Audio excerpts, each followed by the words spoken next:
In the headlines, Vice President Shettima visits Sultan of Sokoto, seeks northern support for Tinubu administration in tackling Nigeria's security challenges. Troops hand over 12 suspected rail track vandals to NSCDC in Nasarawa. Independent Petroleum Marketers Association of Nigeria denies plan to increase petrol price to 700 naira per litre. And on the firing scene, at least 25 dead, 8 injured after bus catches fire in India. Hello and welcome to Trust TV News Update. I'm Aisha Salihu. Thank you for joining us at this hour.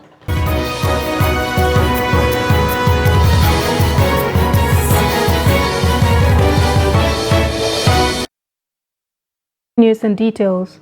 Vice President Shettima on Thursday asked northern leaders to support efforts of the Bola Tinubu administration in tackling Nigeria's security challenges. Shettima made the call when he paid Salah homage to the Sultan of Sokoto, Muhammad Sa'ad Abubakar III, in his palace. While conveying President Tinubu's felicitations, the Vice President emphasized the importance of peace and unity, noting that there can never be peace without development, nor development without peace. The Sultan of Sokoto thanked Shettima for the Salah homage and sought divine wisdom and strength to discharge tasks assigned to him as the nation's number 2 citizen. I will urge you, I will implore you, I will beg you in the name of Allah to, at whatever cost, sustain your relationship with the Sarkin Yamma for the peace, stability, and progress of our sub-region. Please accept the glad tidings and regards from His Excellency President Bola Ahmed Tinubu. He is very much aware of the challenges of our people, the insecurity that has pervaded the northwest sub-region of the country. He is taking far-reaching measures, and I want to congratulate you. In the past 30 days, there has been some semblance of peace. Out of the 4 terrorist leaders, I think the security forces have adequately handled 3 of them. I want to commend them. We want to thank them for all the sacrifices. Troops of 4 Special Forces Command in Doma, Nasarawa State have arrested 12 suspected rail track vandals at an abandoned railway station at Angwanyara and Agiarago communities. Handing over the suspects on behalf of the commander, the Acting Deputy Director, Army Public Relations Officer, Special Forces Command, Doma, Major Joseph Adekunle, says all the suspects have been apprehended by the troops to the Nasarawa State Command of the Nigeria Security and Civil Defense Corps. Here's that report. The tracks had been vandalized in large quantities by the vandals and had been loaded in 2 12-tire trucks before their lock ran out. In the course of further investigation, prominent citizens within Lafia and Jos Plateau State were mentioned as members of the syndicate. Troop of 4 Special Forces Command, during a routine patrol, intercepted 5 suspected rail track vandals at an abandoned railway station between Angwanyara and Agaragu community within Kena local government area of Nasarawa State. The suspects were arrested in connection with the vandalization of rail track in large quantities, which were loaded in 2 12-tire trucks. Subsequently, during the course of further interrogation, prominent citizens within Lafia and Jos Plateau State were mentioned as members of the syndicate. Deputy Commandant of the Nigerian Security and Civil Defense Corps, NSCDC, Efere Joseph, who received all the suspects, appreciated the Army for the collaboration to tackle the state of insecurity in Nasarawa State. He gave assurances that all the suspects would be charged to court for prosecution after investigation to serve as a deterrent to others. The handover note from the major in charge of the handing over process. This gentleman behind me, definitely we are going to take them to our command interrogate them, and then make sure that we forward it to the Federal High Court for further prosecution. But definitely they are going to pay dearly for what they have committed, because they are the ones that are pulling back the government in terms of national infrastructures. They say I should carry this motor to go lot around Ajarogu site, then I'll come back. And the time where they are giving me the motor, I tell them, say, I'll still go back to school around 2 o'clock, go and park student. So they just tell me, say I should carry it, go lot and come back before that 2 o'clock. I just recently came back from school last 2 weeks, Wednesday. So I decided to go on with them so that I will look for what to sponsor myself. Where are you schooling? Federal Poly, Nasarawa. What level? I'm in final year. What studies? What course of study? A lot of vandalized tracks are still stockpiled at the spot where the vandals were arrested, waiting to be evacuated. The Acting Inspector General of Police, Olukayode Egbetokun, has summoned some officers serving in Edo State to the force headquarters in Abuja. First Public Relations Officer Olumuyiwa Adejobi disclosed this in a statement, saying the action followed a disturbing incident where a police team ran a vehicle owner over a citizen on Thursday at the Ekpoma area of the state. Adejobi said the erring policemen who had been in detention in Edo State are to report to the force headquarters on Monday for further action. He called for calm, assuring residents of Ekpoma that the police authorities will not condone such an act of unprofessionalism and illegality. With the 2023 Eid al-Kabir celebration over, Muslims and non-Muslims say they have several takeaways and lessons from the festivities. Among the takeaways is the hospitality of Katsina residents to non-indigents within their localities. Abdullahi Yamadi in this report speaks with some non-indigent residents in Katsina who witnessed the celebration. Here's that report.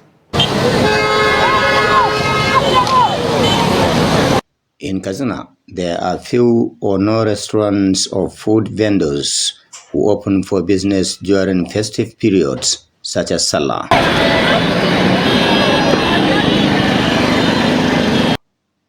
Non-indigents who rely heavily on restaurants for their meals have no cause to worry, as the hospitality known for Katsina people knows no bound. Miriam Oziama says was treated to what she called the best dishes she ever had in her entire life. And I'm here with my friends, family celebrating this Eid Kabir. And here with me is me and Tawishi and Kudus. This is my first time of having to taste this wonderful meal, and it's very, very lovely. It is also the tradition of many Katsina residents to serve meals and drinks to those around, regardless of tribe or religion.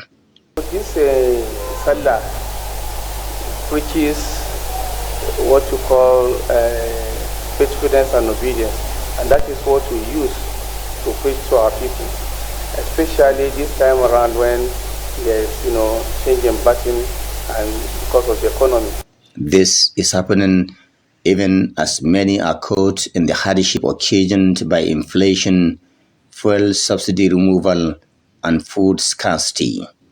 As you can see, last year with like 50,000 you can buy a medium size big ram, but this year you have to spend 80,000, and you can look at the prices of price of petrol now. So all the money virtually is going on fueling. People are tend to take the hardship and push on with it. As a matter of fact, there is a serious economic hardship. I had 2 chickens only for this Salah. I wanted to make a sacrifice at least to slaughter a ram, but I found it impossible. All the same, I thank God for witnessing the period. Even business owners who compared this year's Eid with previous festive seasons admitted that this is the worst ever in terms of living cost.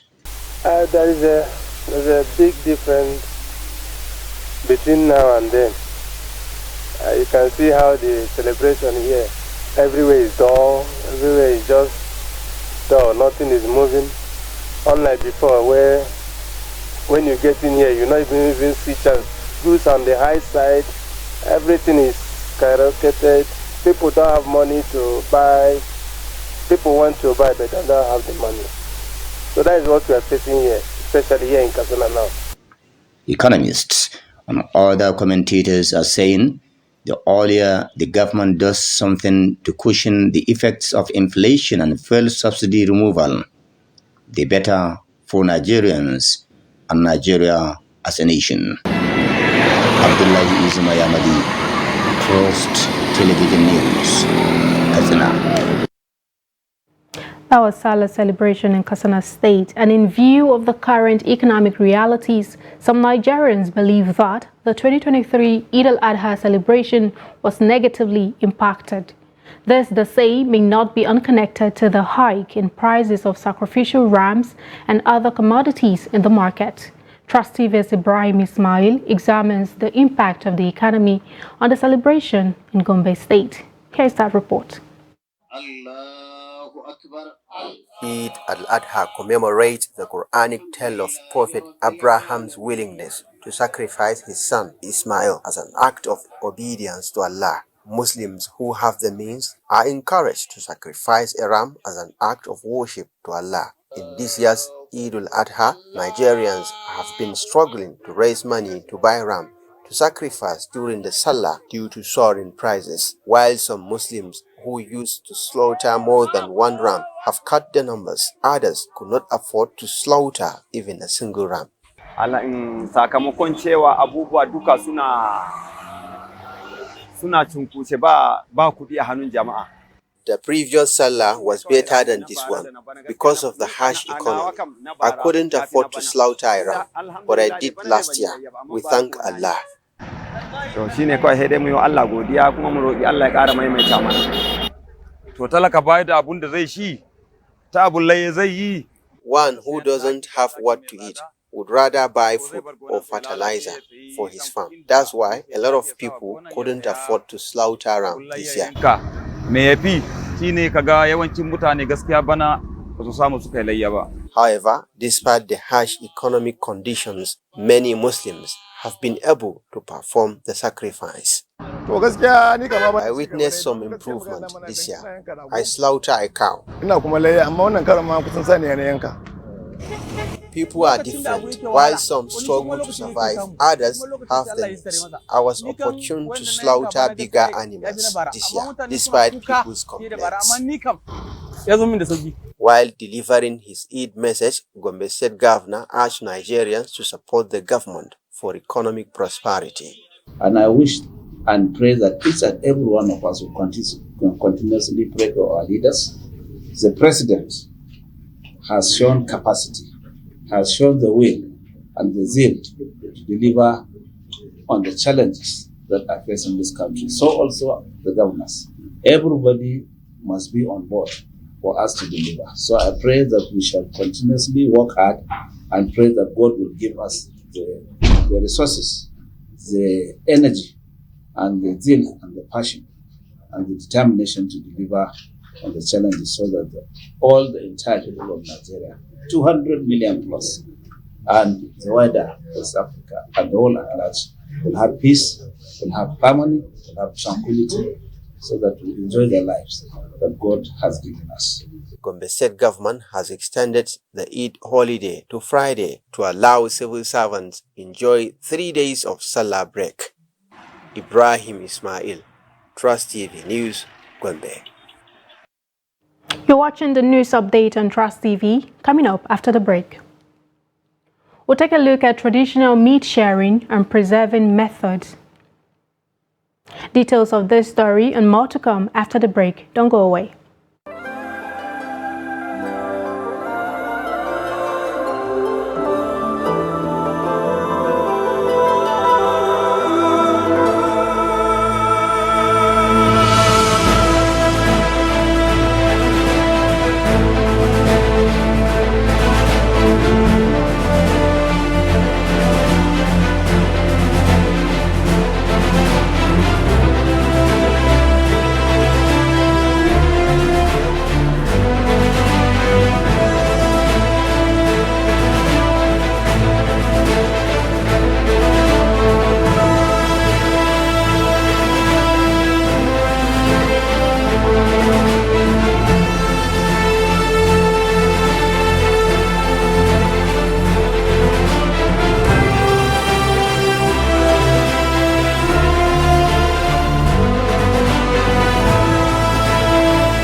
Welcome back. If you're just joining in, this is the news update on Trust TV. Here is a recap of some of our top stories.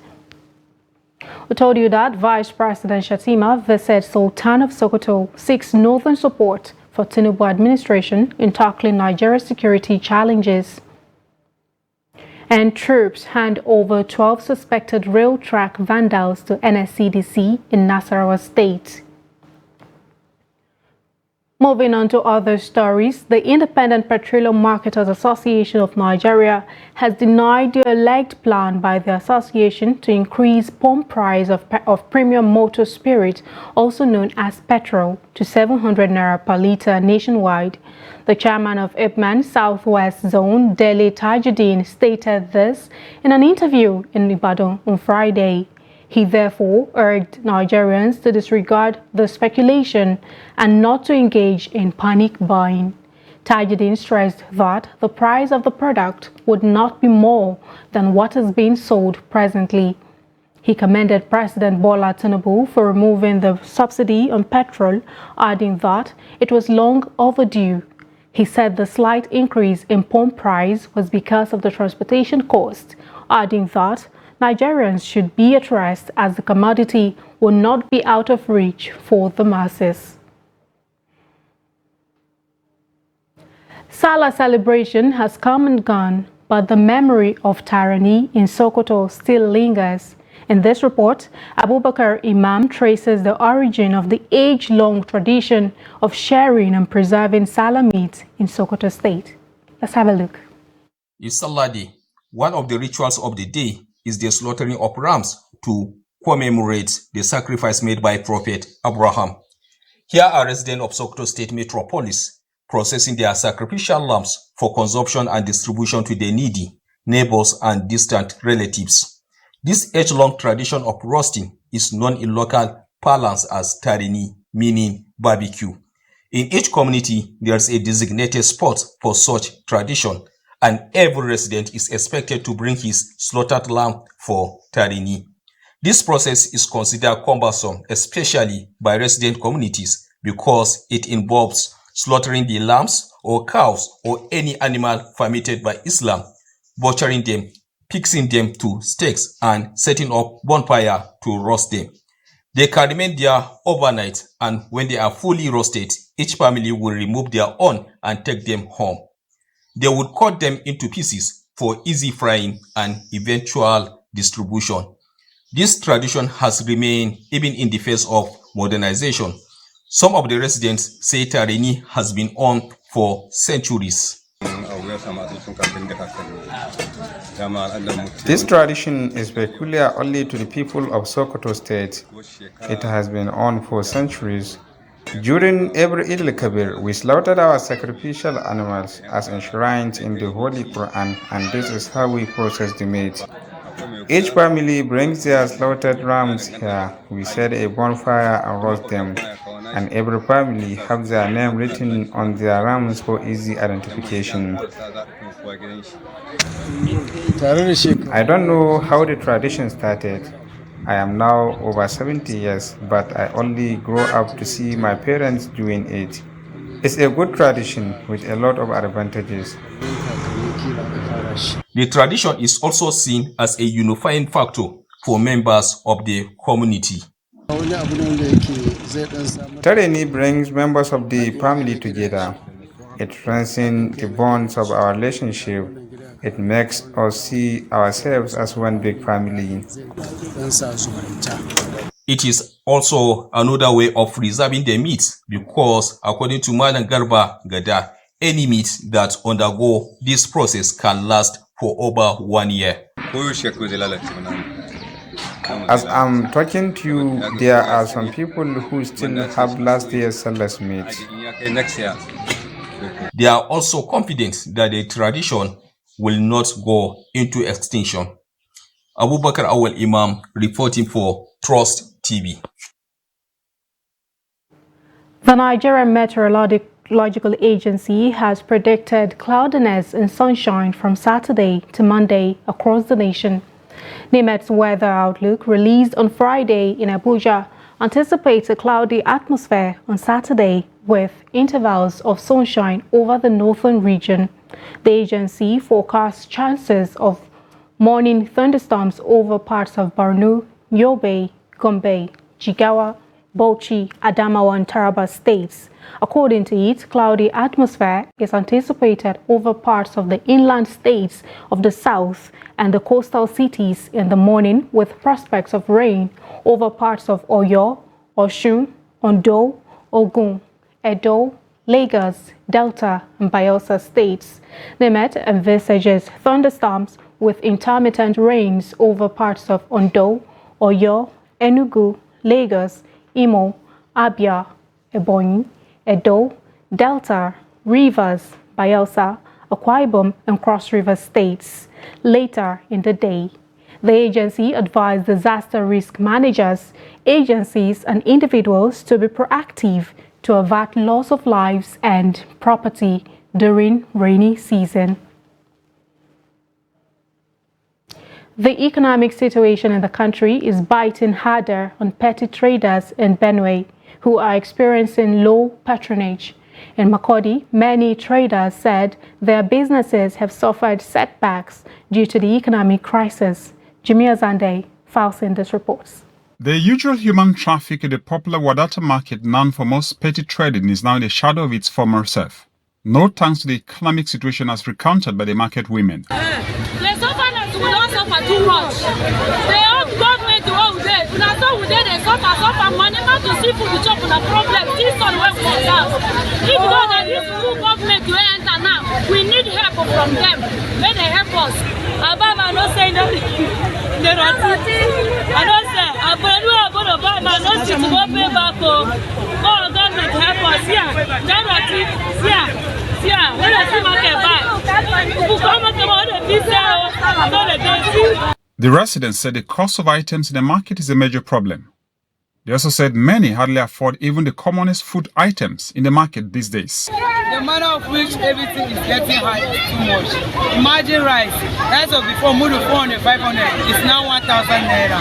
You see, even meat, beef too, is too high. Even oil, all this. Imagine pure Gari is now rubber pants, 1.5. Imagine. Others blame the worsening situation on the current subsidy remover in the country. And when you talk to the customer will now tell you that the fuel problem now make everything was too high of this time. So that is the problem we have. The fuel program, not money. Money follow at the back. The first story was fuel, because before we are buying a liter of fuel 200 naira, from at times 220, but now the fuel is 550 or 600 naira. Before you even come to the market, you first of all calculate how you stand and how do you start and how do you come and buy the goods in the market. The residents begged the government to come up with palliative to alleviate the suffering of Nigerians. Jimmy Azandi, Trust TV News, Makurdi. Now, away from Nigeria, at least 25 people were killed and 8 others injured in western India when a bus crashed and caught fire on an expressway early Saturday. The bus was traveling to the city of Pune when it hit a pole and overturned after midnight, causing its diesel tank to catch fire. Senior police officer Babarao Mahamuni told AFP. The injured have been admitted to a hospital near the site of the crash in Maharashtra state, about 400 kilometers east of India's financial capital, Mumbai. The driver and conductor of the bus were taken into custody for questioning, State Rural Development Minister Girish Mahajan told reporters. Mahajan added that the bodies had been charred beyond recognition and forensic teams were on their way to help in identification. Police said they had launched an inquiry into the crash. And finally, in sports news, Victor Osimhen is now the third most valuable striker in the world, according to Popular Statistics medium Transfer Market. Osimhen is ranked only behind Paris Saint-Germain forward Kylian Mbappe and Manchester City's Erling Haaland. The 24-year-old was the top scorer in Serie A last season with 26 goals from 32 games. The Nigerian added another 5 in the UEFA Champions League. Osimhen is the highest-ranked striker in Serie A and Africa. Tottenham Hotspur forward Harry Kane is in fourth position, followed by Inter Milan's Lautaro Martinez. With that, we've come to the end of Trust TV News Update at this hour. Do not forget to follow us across all of our social media platforms. Join our YouTube live stream to follow other news, programs and documentaries. I'm Aisha Salihu. Thanks for joining us.